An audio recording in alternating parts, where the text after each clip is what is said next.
বন্ধুরা তোমরা কেমন আছো? আজ তোমাদেরকে আমি ওল ভর্তা এবং ভেন্ডির চচ্চড়ি করা দেখাবো। ফার্স্ট আমি কড়াইটা চাপিয়ে নিচ্ছি, ওতে দিয়ে দিচ্ছি সর্ষের তেল। তেলটা গরম হয়ে গেলে আমি ফোড়নে দিয়ে দেবো শুকনো লঙ্কা, তেজপাতা, 5 ফোড়ন। এরপর আমি দিয়ে দিচ্ছি পেঁয়াজ কুচি। পেঁয়াজটা ভালো করে নেড়ে চেড়ে ভেজে নিচ্ছি।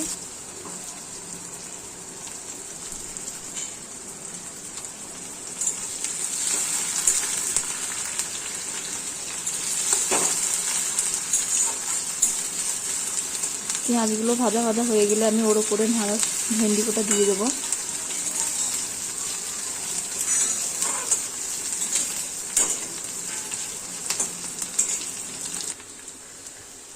পেঁয়াজটা আমার ভাজা ভাজা হয়ে গেছে, ওর উপরে আমি এবার ভেন্ডি দিয়ে দিচ্ছি।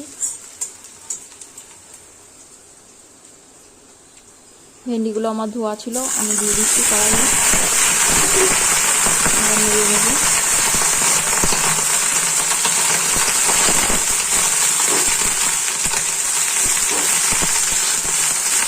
ভেন্ডিগুলো আমি এটিতে একটু করে নিয়েছি। এবার এর মধ্যে আমি নুন, হলুদ দিয়ে কষিয়ে নেব।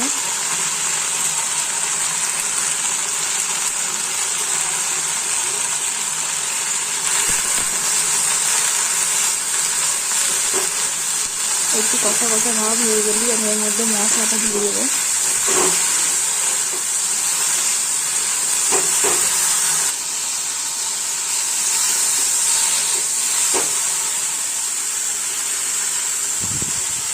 এটা আমার হয়ে গেছে কষা। এর মধ্যে আমি মশলা দিয়েছি। মশলার মধ্যে সরষে আর রসুন বাটা আছে আর লঙ্কা। মশলাটা ভালো করে আমি কষিয়ে নেব। মশলাটা আমার কষানো হয়ে গেছে। স্বাদ মতো একটু চিনি দিয়ে দিচ্ছি। চচ্চড়িতে একটু চিনি না দিলে খেতে ভালো লাগবে না। চচ্চড়ি একটু মিষ্টি মিষ্টি হলে খেতে ভালো লাগে। ভেন্ডিটা আমার কষানো হয়ে গেছে। এবার ওর মধ্যে আমি জল দিয়ে দেবো।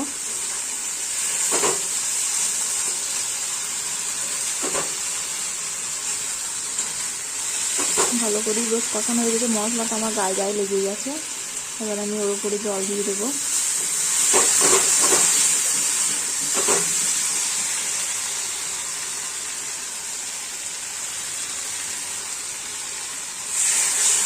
জলটা দিয়ে দিচ্ছি।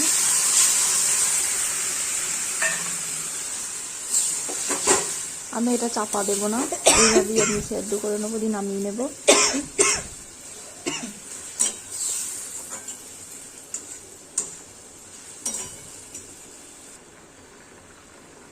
চারিদিকে বেশ ফুটে উঠেছে।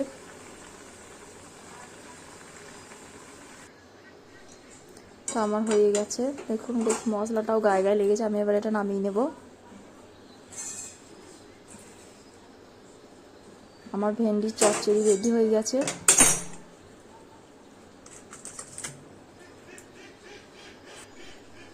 এবার আমি ওল ভর্তার জন্য ওলটাকে মেখে নেব।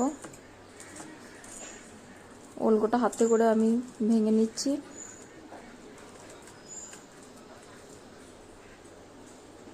ওর মধ্যে দিয়ে দিচ্ছি সর্ষের তেল।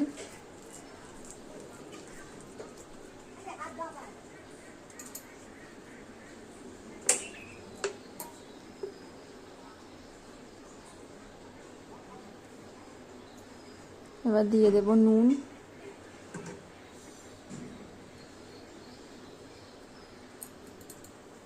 দিয়ে দেবো লেবুর রস।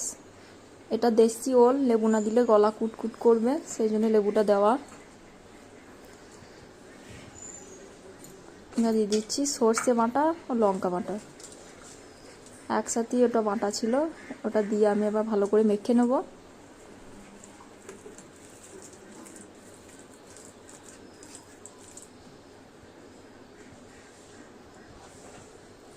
আর ওল ভর্তাটাও মাখা হয়ে গেছে।